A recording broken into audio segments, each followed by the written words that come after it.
Let's watch this next clip. It is pretty interesting and see their perspective. No, no.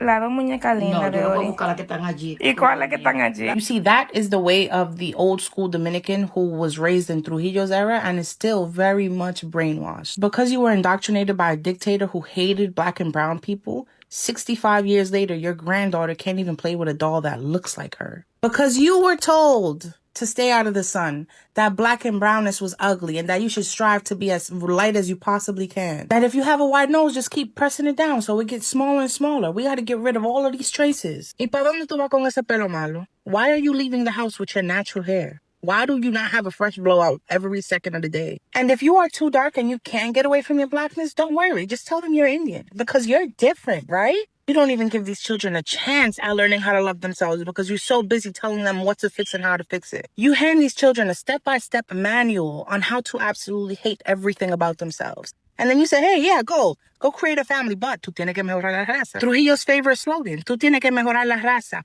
You have to procreate with white or lighter people to get rid of the blackness. Nah, but Trujillo wasn't racist. Hold on, are you talking about the same man that slaughtered thousands of Haitians in 1937?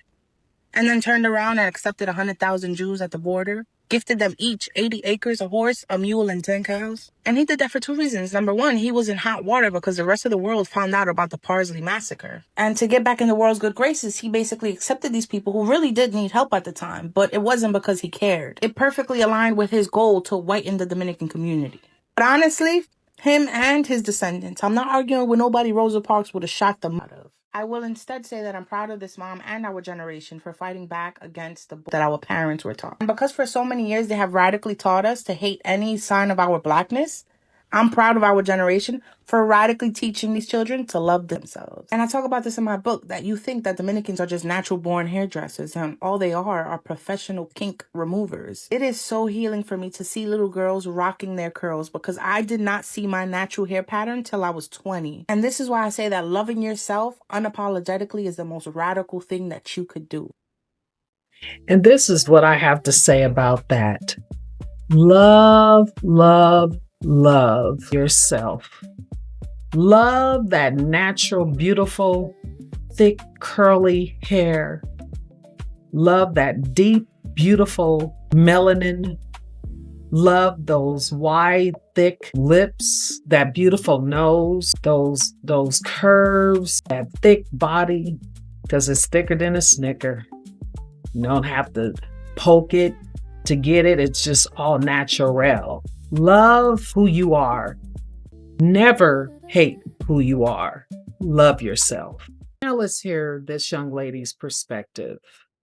Someone explain to me, what is the agenda that Black, African, or Caribbean mothers have against their daughters?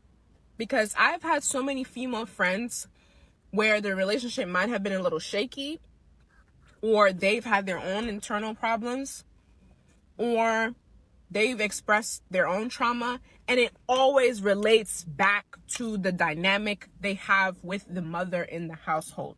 What is the problem that Black mothers, African mothers, or Caribbean mothers just cannot get along with their daughters? With their sons, it's no problem. Their sons are treated so far different from how they treat their daughters. Certain things that are tolerated from the sons will never be tolerated from the daughters. The amount of, first of all, the sexism, the colorism that goes on in the Caribbean household, or the Black household, or the African household with the mother and the daughter is something that we have yet to talk about. We have yet to talk about. We expect these daughters to take in all this trauma and turmoil, and we wonder why some women are the way that they are now. Why some daughters have that relationship with their mothers that they have now, or they don't speak to them, or the relationship is bad.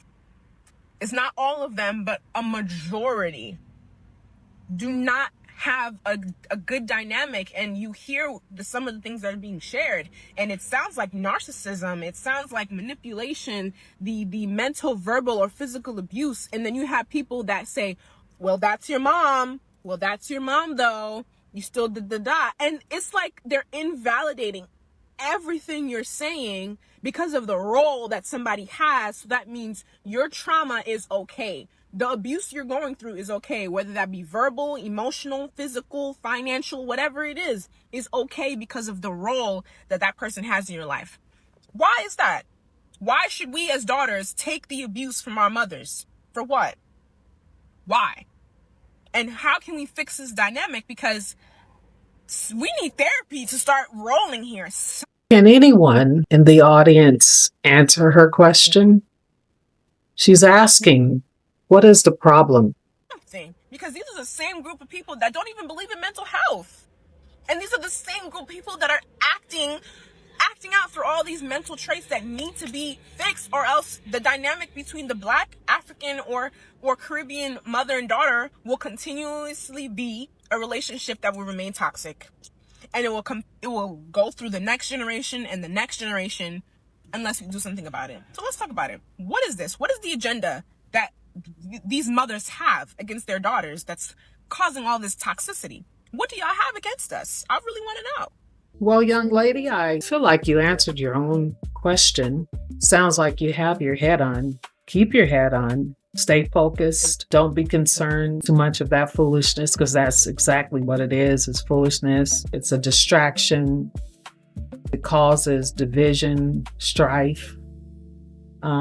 Continue down that path. You're able to think outside of the box, and I love it. I love it. To sum this up, I will reiterate, love yourself.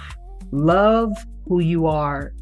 Love how you came into this world, because you can't change it no way. So you might as well love it. And don't look at society for approval or affirmation. Believe in yourself. Sometimes you can't get it in your home. That's okay. You believe in you. Let's listen to her perspective. The biggest bird brain behavior, and I want you to look at me because this is important, is light-skinned women who choose to act like, because it is a choice to act like, because of the color of their skin, because of the color of their eyes, because of the texture of their hair, that they are better than, more worthy of, more deserving of anything than dark-skinned women. Your bird brains, and you're embarrassing. You made a choice, an active choice, to uphold the same whack, racist, sexist, white beauty standards that hold you back. You chose to uphold that instead of uphold your sisters. You're dumb. I just have one question. Do you know anybody in close proximity to you who doesn't accept who they are? I'm interested in knowing, are we still stuck in our past and have not learned from history? And now let's hear her perspective. So I made a video and it was about my light-skinned mother basically saying that my face was pretty, or no, my hair was pretty, but my face wasn't. And when I would get my hair done in high school or whatever. So it made me think, because there was women in the comments saying they had never experienced nothing like that. And that was just my mom, and they just don't understand. And it's just so interesting to me how people don't understand colorism in the Black community. I have experienced colorism dating Black men. I one time had this man from South Carolina tell me he ain't never seen nobody that looked like me before, and he never knew that Black girls could, like my skin tone, dark skin, brown skin women could be pretty. So it's just so interesting to me that y'all are in the comments acting like y'all don't know what colorism is. Colorism is very prevalent. I don't know, maybe I'll be experiencing my whole life. I'm Black. Well, she said it in a nutshell. She said colorism is real. Again, the youth, they grow up with either self-hatred or they're going to love themselves to life. Again, love yourself. I hope that you have enjoyed this video. I must have been living under a rock because today it seems as if more women are embracing everything about themselves. I would love to hear what you have to say. Please leave a comment, like this video, and share it. And please don't forget to subscribe to the channel, as you don't want to miss any upcoming videos. Thank you for watching.